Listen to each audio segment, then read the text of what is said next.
The radio crackled with static, then silence. Lieutenant Commander Marcus Reaper Kowalski pressed his earpiece deeper, straining to hear something, anything, from the SEAL team pinned down in the valley below. For the past 18 minutes, Bravo team had been caught in a devastating crossfire, surrounded by insurgent forces that had somehow anticipated their every move. The mission was supposed to be a simple extraction. Get in, retrieve the downed pilot, get out. Now 6 of America's finest were trapped in a death box with ammunition running low and no viable extraction route. "Control, this is Overwatch," Kowalski transmitted from his forward observation post, binoculars trained on the chaos below. "Bravo team is taking heavy fire from multiple positions. They need immediate air support or they're not coming home." The response from Mission Control was barely audible through the interference. "Overwatch, negative on immediate air support. Closest fast movers are 40 minutes out.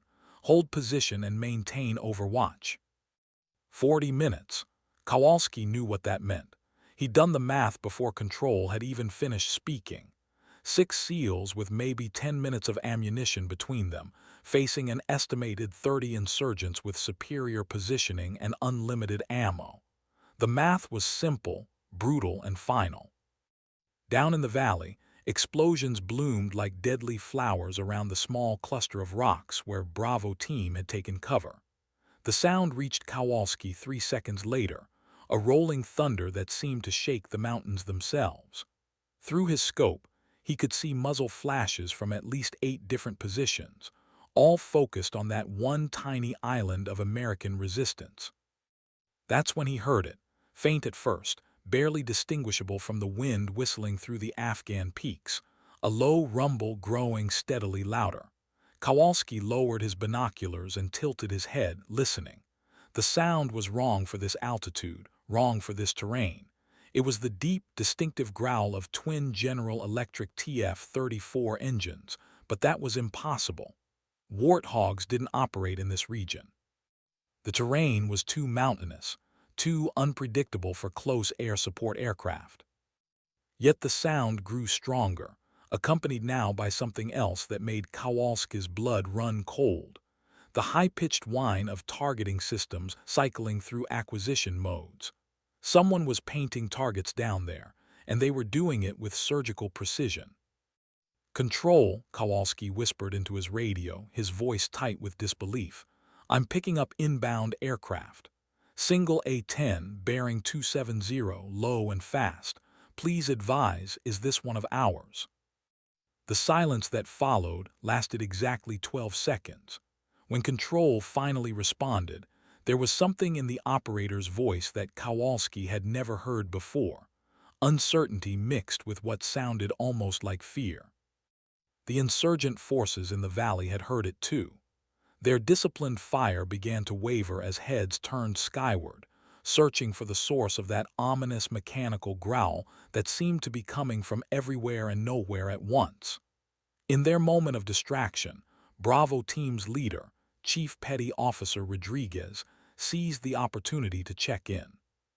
"Overwatch, this is Bravo 6, Rodriguez's voice was strained but steady. "We're down to our last magazines. Whatever's coming, it better be bringing the thunder." Kowalski adjusted his position, scanning the ridgeline with his binoculars. The sound was definitely getting closer, but the aircraft remained invisible, hidden somewhere in the maze of peaks and valleys that made this region a pilot's nightmare. Whoever was flying that Warthog had either lost their mind or possessed skills that bordered on the supernatural. "Bravo 6, Overwatch. Stand by for immediate close air support. Recommend you mark your position with IR strobes and get as low as possible." "Copy that, Overwatch. Strobes are out. We're about to become very small." The radio fell silent again, but the rumble of engines continued to build. Somewhere out there, in the thin air and treacherous winds of the Hindu Kush, an A-10 Thunderbolt II was threading its way through terrain that should have been impossible to navigate. The question wasn't whether the pilot was crazy. That much was obvious. The question was whether they were good enough to pull off whatever insane plan they were executing. Kowalski had seen a lot of close air support missions in his 12 years of special operations. He'd watched F-16s thread the needle at 500 miles per hour, seen Apache helicopters dance through ground fire like deadly ballerinas. But he'd never seen anything like what was about to happen in the valley below. He just didn't know it yet. The first sign that something extraordinary was occurring came not from the sky, but from the insurgent positions. Their fire, which had been relentless and coordinated for nearly 20 minutes, suddenly became erratic. Voices could be heard shouting in Pashto, urgent and confused. Someone had spotted something that didn't belong in their carefully orchestrated ambush. "Control, Overwatch," Kowalski transmitted, his voice now carrying a note of urgency. "Hostile fire is decreasing. Whatever's coming, they know it's here." That's when the mountain seemed to exhale thunder. From behind the eastern ridge, flying so low that its landing gear almost kissed the rocky outcroppings, an A-10 Thunderbolt II materialized like a mechanical apparition. The aircraft was painted in the standard gray camouflage of the United States Air Force, but there was something different about this one. It moved with a precision that seemed almost alive, banking and weaving through the terrain with movements so smooth they appeared choreographed. The pilot wasn't just flying the aircraft, they were conducting it like a deadly symphony. Kowalski's breath caught in his throat as he watched the Warthog execute a maneuver that should have been physically impossible.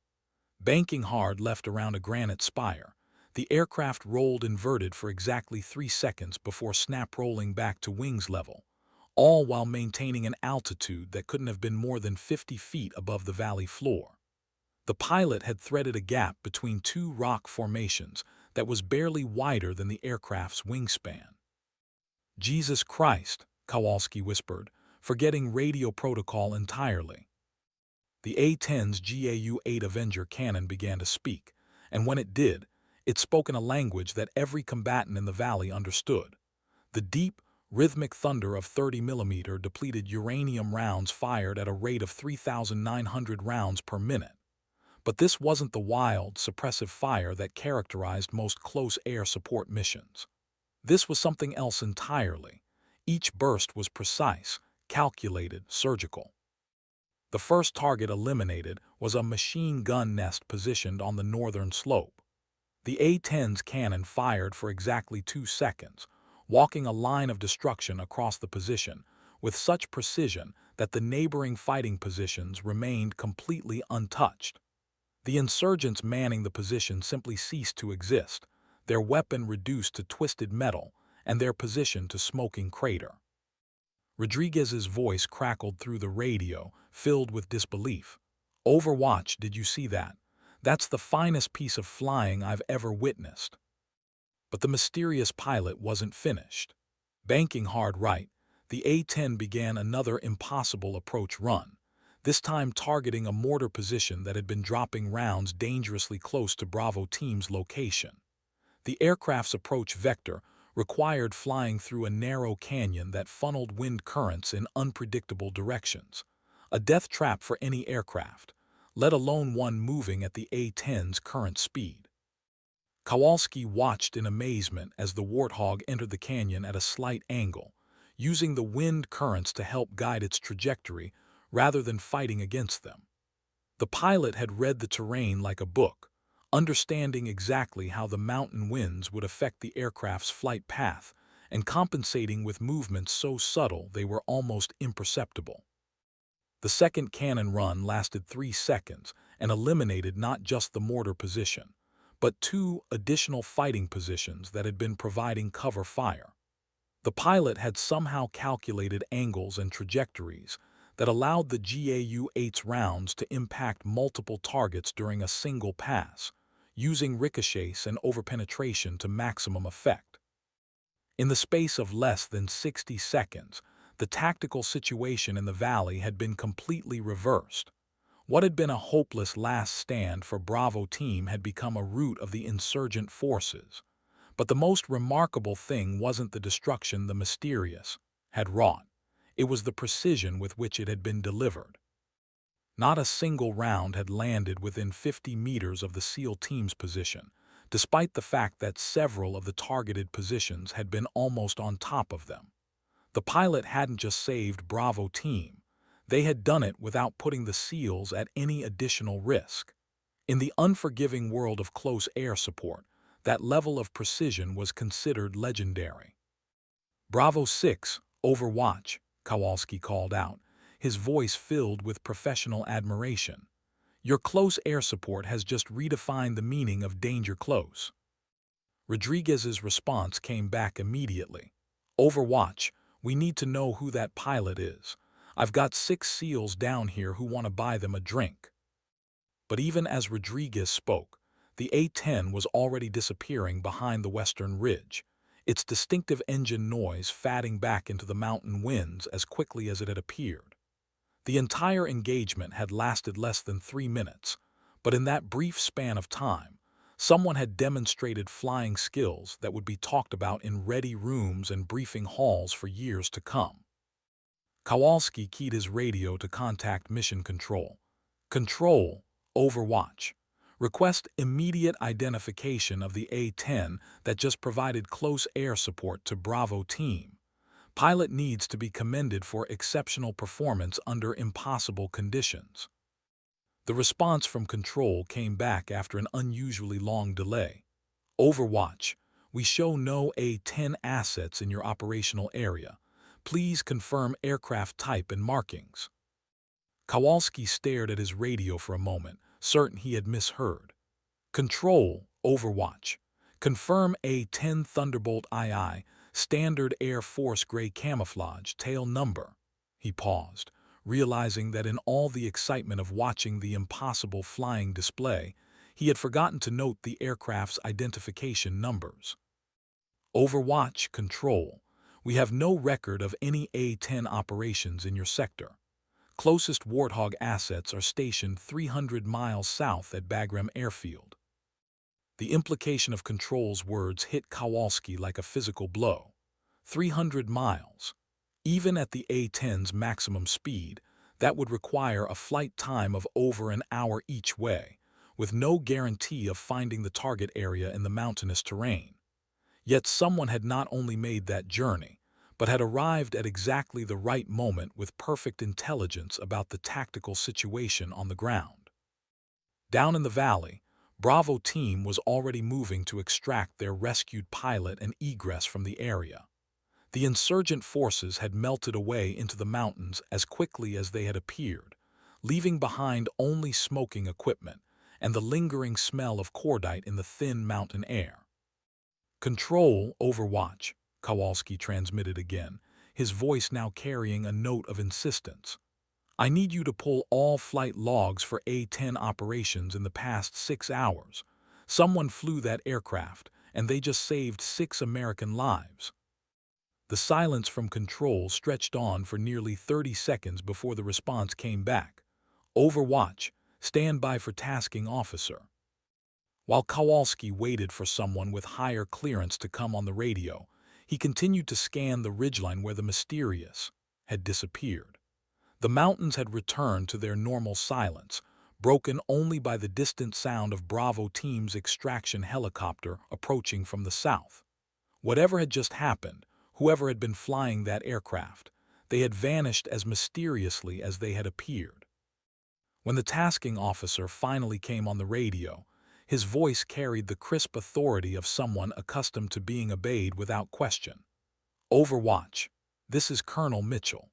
I need you to provide a detailed after-action report on the close air support you just received, including any visual identification of the pilot or unusual markings on the aircraft."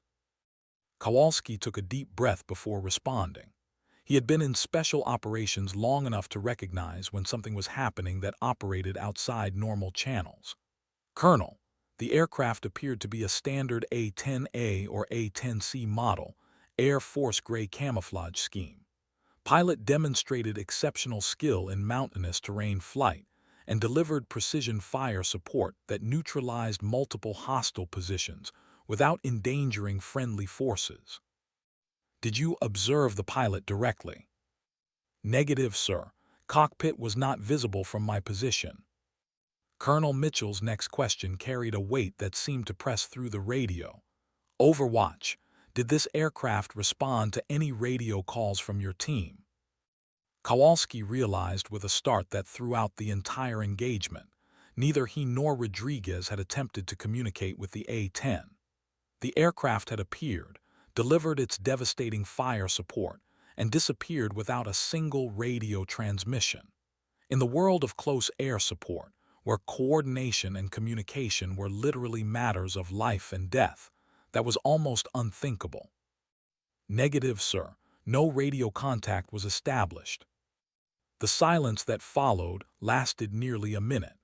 When Colonel Mitchell finally spoke again, his voice had taken on a different quality, one that suggested this conversation was moving into classified territory.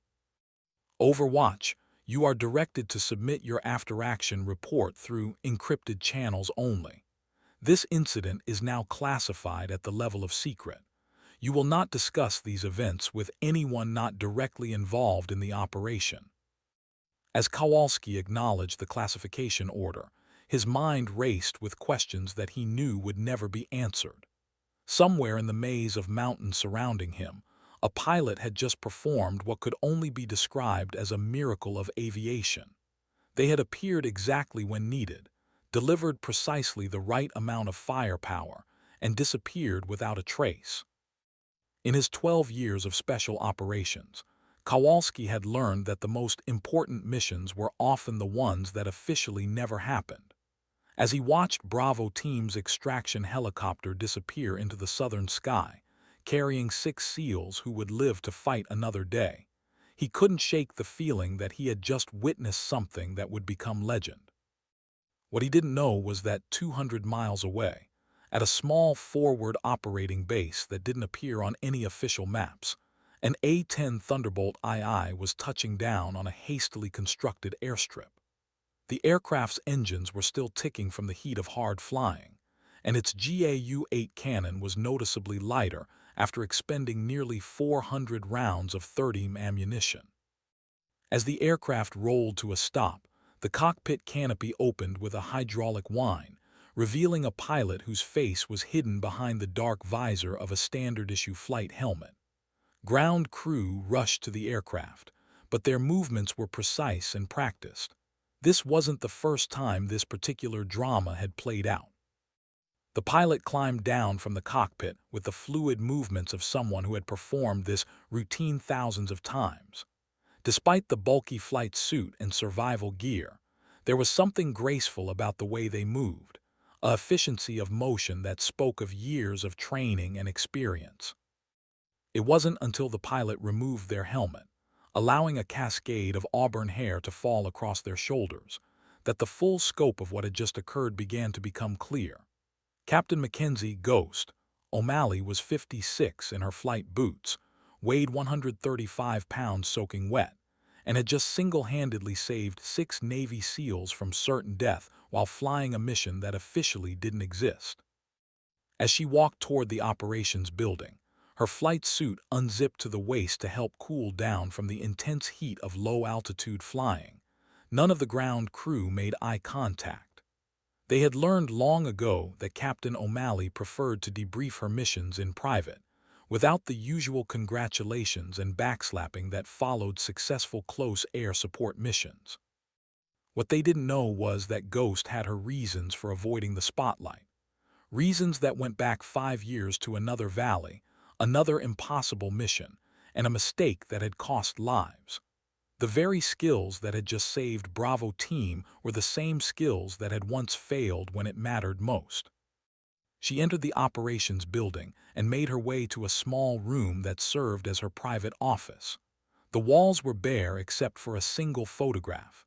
8 Air Force pilots standing in front of an A-10, their arms draped around each other's shoulders in the universal pose of military aviators. 7 of those pilots were still alive. Ghost sat down at her desk and began to type her after-action report. The mission had been a success by any measure, but she knew that success in her line of work was always temporary. Somewhere out there, another team would find themselves in an impossible situation, and the call would come again. As she typed, her mind drifted back to the words of her first instructor pilot, a grizzled veteran who had taught her that flying wasn't about the aircraft. It was about understanding the space between what was possible and what was necessary. Today, she had found that space again, threading her warthog through mountains that would have claimed a lesser pilot, delivering firepower with a precision that bordered on the supernatural. But success in combat aviation wasn't measured in individual missions. It was measured in the lives saved, the missions accomplished, and the reputation built one flight at a time. Ghost had built her reputation in the shadows, flying missions that didn't exist for units that were never there. The problem with being a ghost was that ghosts, by definition, couldn't take credit for their actions. Every life she saved, every impossible mission she accomplished, disappeared into the classified world of special operations. While other pilots accumulated decorations and commendations, Ghost accumulated something more valuable: the knowledge that when the impossible needed to be done, she was the one they called. She finished her report and encrypted it before transmission, adding it to the growing file of missions that would never see the light of day. Outside her window, ground crew were already preparing her A-10 for the next mission. The aircraft would be refueled, rearmed, and ready to fly again within 2 hours. That was the nature of her work. There was always another valley, another impossible situation, another team that needed saving. Ghost had stopped counting her combat missions somewhere around the 200 mark, but she could remember every face of every person she had helped bring home alive. As she prepared to leave her office and grab some rest before the next call came in, Ghost paused at the photograph on her wall. The pilot standing next to her in the picture had been her best friend, her wingman, and the closest thing to a sister she had ever known.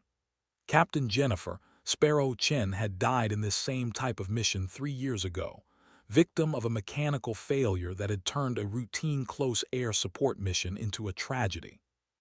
Sparrow had been the better pilot, the one who should have been flying these impossible missions.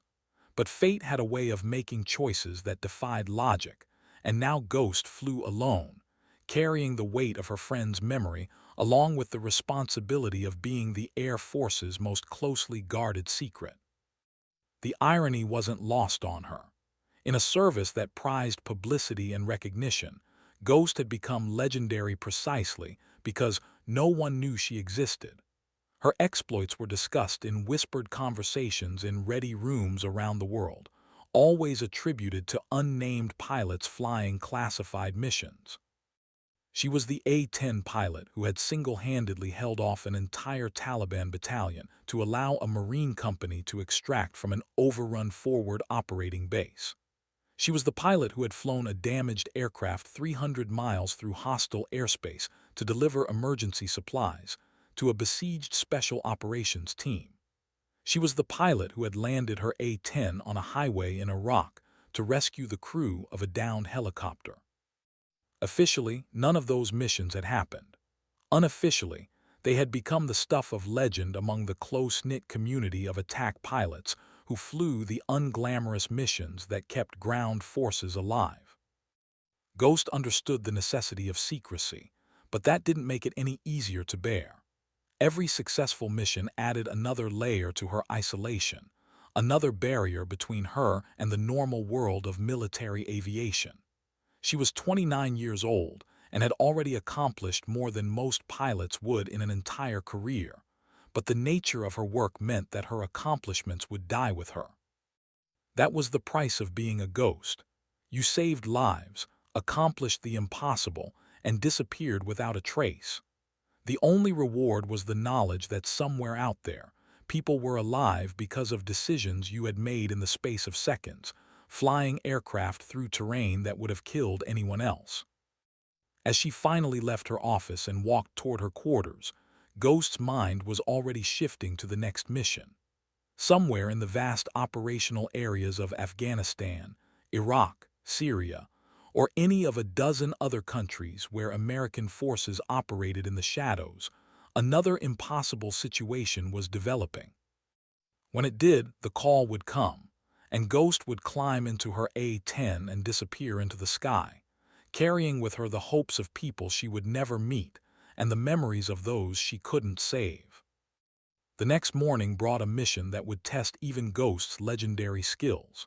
Intelligence had identified a high-value target holed up in a compound in the mountains of eastern Afghanistan, surrounded by civilians and protected by a sophisticated air defense network.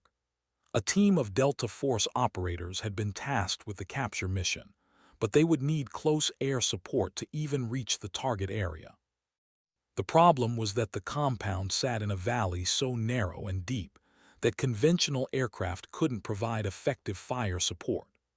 The surrounding mountains rose to over 12,000 feet, creating wind patterns that changed by the minute and updrafts that could flip an aircraft upside down without warning. 3 different mission planners had looked at the target area and declared it impossible for close air support. The terrain was too treacherous, the defenses too sophisticated, and the risk to civilian casualties too high. The mission would have to be scrubbed or significantly modified. That's when someone mentioned the pilot who had saved Bravo Team 3 days earlier. The pilot who could fly an A-10 through terrain that shouldn't be survivable, deliver precision fire support under impossible conditions, and disappear without a trace. The pilot whose name appeared on no official rosters but whose exploits were whispered about in classified briefings. Ghost received the mission briefing at 400 hours, delivered by a colonel whose name she didn't recognize and who clearly didn't want to be associated with what they were asking her to do. The target area was designated as terrain flight only, meaning she would have to fly the entire mission at altitudes below 500 feet to avoid radar detection. The route to the target required threading her A-10 through a series of mountain passes that barely provided clearance for the aircraft's wingspan. The weather forecast called for variable winds gusting up to 40 knots, with the possibility of sudden downdrafts that could drive an aircraft into the ground without warning. Once in the target area, she would have exactly one opportunity to provide fire support before anti-aircraft systems could acquire and engage her. The target identification would have to be perfect, the firing solution calculated in seconds, and the escape route executed flawlessly. As Ghost studied the mission parameters, she realized that this wasn't just an impossible mission. It was a suicide mission disguised as close air support. Someone was asking her to fly into a situation where the margin for error was essentially zero, where a single mistake would result in her death and the failure of the mission. She looked up at the colonel who had delivered the briefing, her green eyes reflecting none of the fear that any rational person would feel when faced with such a task. "When do you need me airborne?" The colonel's relief was visible.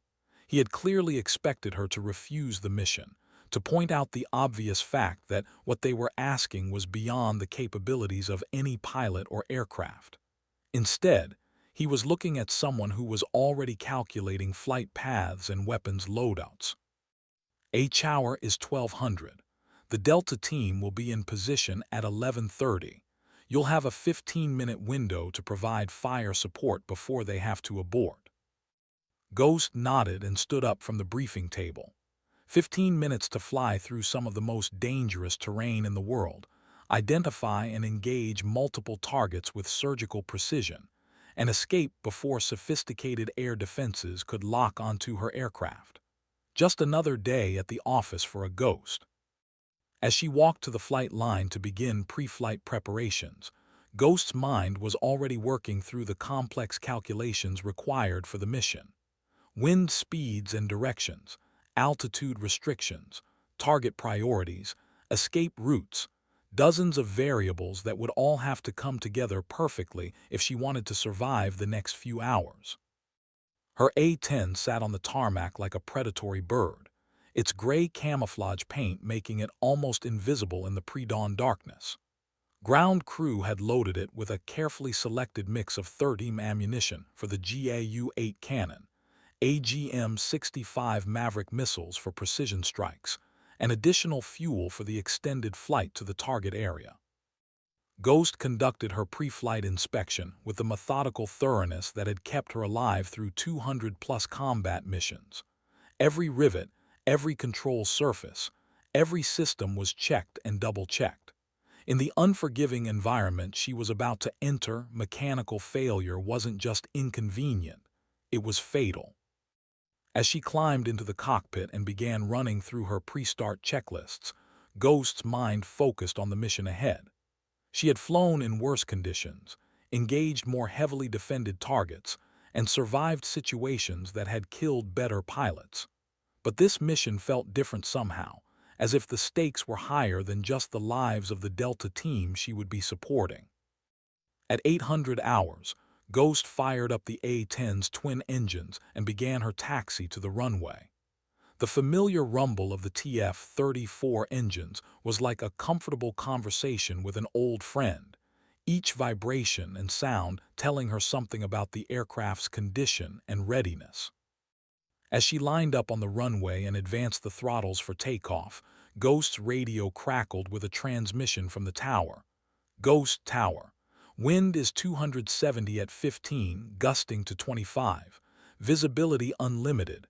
You are cleared for takeoff. Good hunting. They accelerated down the runway with the ponderous determination that characterized everything about the aircraft. It wasn't fast, it wasn't pretty, and it certainly wasn't glamorous. But it was honest, reliable, and absolutely deadly in the right hands. As the aircraft lifted off and Ghost began her climb toward the mountains, she couldn't shake the feeling that this mission would be different from all the others. Something about the way the colonel had briefed her, the urgency in his voice, the classification level of the operation, all of it suggested that today's mission was about more than just supporting a Delta team. What she didn't know was that 1,000 miles away, in a secure conference room at the Pentagon, a group of senior military officials was watching her take off on a live satellite feed. The mission she was flying wasn't just another close air support operation. It was a test to see if the rumors about the mysterious A-10 pilot were true, and if they were, whether she could be trusted with something much bigger than saving a single special operations team. The target they had sent her after wasn't just a high-value individual. He was a test target, chosen specifically because reaching him would require skills that existed only in legend. If Ghost could successfully complete this mission, she would be recruited for something that would make her previous impossible missions look like training flights. As her A-10 disappeared into the morning sky, heading toward mountains that had already claimed the lives of dozens of aircraft and their crews, Ghost had no idea that her entire future hung in the balance of the next 4 hours. All she knew was that somewhere ahead, a team of America's finest warriors was counting on her to do the impossible one more time. The flight to the target area took 3 hours and 45 minutes, during which Ghost had to navigate around 2 different weather systems, avoid detection by at least 6 different radar installations, and thread her aircraft through mountain passes that seemed to grow narrower with each mile. By the time she reached the final approach to the target valley, Ghost's flight suit was soaked with sweat, and her hands ached from the constant pressure of controlling an aircraft in violently turbulent air. The A-10 had been designed for low-altitude flight, but even its rugged construction was being tested by the punishment of extended terrain-following flight through some of the most hostile airspace in the world. As she crested the final ridge before the target valley, Ghost keyed her radio for the first time since takeoff. "Longbow, this is Ghost. I'm 2 minutes out from target area. Request final target update." The response came back immediately from the Delta team leader, his voice tight with the controlled tension that characterized special operations professionals under pressure. "Ghost, Longbow. Target building is the largest structure in the compound, 2 stories, white walls, red roof. Be advised, we've identified at least 3 air defense positions in overwatch positions on the surrounding ridges." Ghost acknowledged the transmission and began her descent toward the valley floor. Through her cockpit windscreen, She could see the target compound spread out below like a miniature village, exactly as described in her briefing. But what caught her attention wasn't the target building. It was the sophisticated network of defensive positions that surrounded it. Someone had clearly prepared for exactly this type of attack. The air defense positions were positioned to provide overlapping fields of fire, making it impossible for any aircraft to approach the compound without exposing itself to multiple threats. Worse yet, the positions were camouflaged well enough that Ghost couldn't identify them visually until she was almost directly overhead. This wasn't just a capture mission. It was a trap. Someone had leaked the operation, and the entire compound had been turned into a kill zone designed specifically to bring down the legendary A-10 pilot who flew missions that didn't exist. Ghost's training kicked in as she processed this new tactical reality. She had perhaps 30 seconds before the air defense systems would acquire her aircraft and begin engaging. In that time, she had to identify and engage the primary target, neutralize as many defensive positions as possible, and begin her escape before the sky filled with surface-to-air missiles.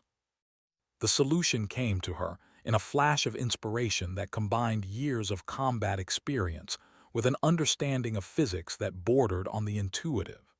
Instead of making a conventional attack run that would expose her to all the defensive positions simultaneously, she would use the terrain itself as both weapon and shield. Banking hard left, Ghost dove toward the valley floor at an angle that would take her directly over a dry riverbed that ran along the western edge of the compound. The riverbed was perhaps 50 feet wide and 10 feet deep, just barely enough clearance for an A-10 flying at minimum altitude. As her aircraft dropped below the level of the compound's defensive positions, Ghost became effectively invisible to their targeting systems. The high walls and buildings that had been designed to protect the compound now served to mask her approach, creating a blind spot that no one had anticipated. Flying down the riverbed at 300 feet per second, Ghost had exactly 8 seconds to identify her target, calculate her firing solution, and deliver her attack before she would be forced to climb out of the valley and expose herself to the defensive systems. At precisely the right moment, Ghost pulled back on the stick and climbed sharply out of the riverbed, popping up directly behind the target building. Her GAU-8 cannon fired for exactly 1.2 seconds, walking a line of 30 rounds across the structure with surgical precision. But instead of immediately diving back to the safety of the riverbed, Ghost continued her climb, using the momentum of her attack run to gain altitude for a second pass. This was the move that separated legendary pilots from merely excellent ones, the willingness to expose themselves to additional risk in order to complete the mission properly. Her second attack run targeted the air defense position that were now frantically trying to acquire and engage her aircraft. The AGM-65 Maverick missiles streaked from her wing pylons like angry hornets, each one guided by a targeting system that Ghost had trained to use with such precision that she could hit a window from 5 miles away. In the space of 30 seconds, Ghost had eliminated the primary target and neutralized the defensive systems that had been positioned to kill her. As she dove back toward the valley floor and began her escape route through the maze of mountain passes, her radio crackled with transmissions from the Delta team that confirmed what her instruments had already told her. Mission accomplished. But as Ghost threaded her A-10 back through the mountain passes that led to safety, she couldn't shake the feeling that she had just passed some kind of test. The defensive positions had been too well positioned, the intelligence too perfect, the entire scenario too carefully orchestrated to be coincidental. Someone had wanted to see if the legends about her capabilities were true. More importantly, someone had wanted to see if she could be counted on to complete impossible missions, even when those missions turned out to be something other than what they appeared to be.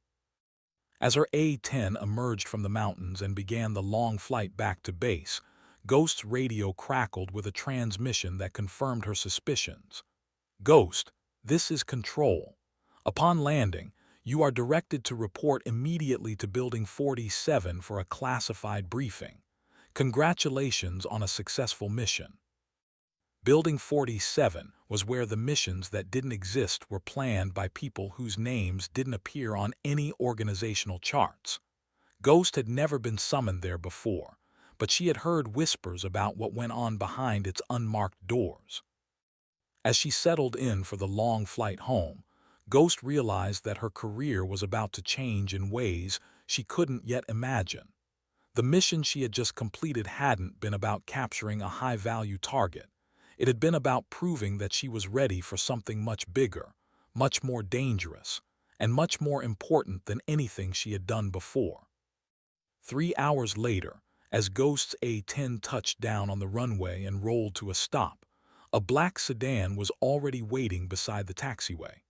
She had been in special operations long enough to know that when black sedans appeared on flight lines, someone's life was about to take a dramatic turn. The driver of the sedan was a young airman who spoke only to confirm Ghost's identity before driving her across the base to Building 47. The structure looked exactly like every other administrative building on the base, unremarkable concrete and glass that could have housed anything from supply offices to personnel.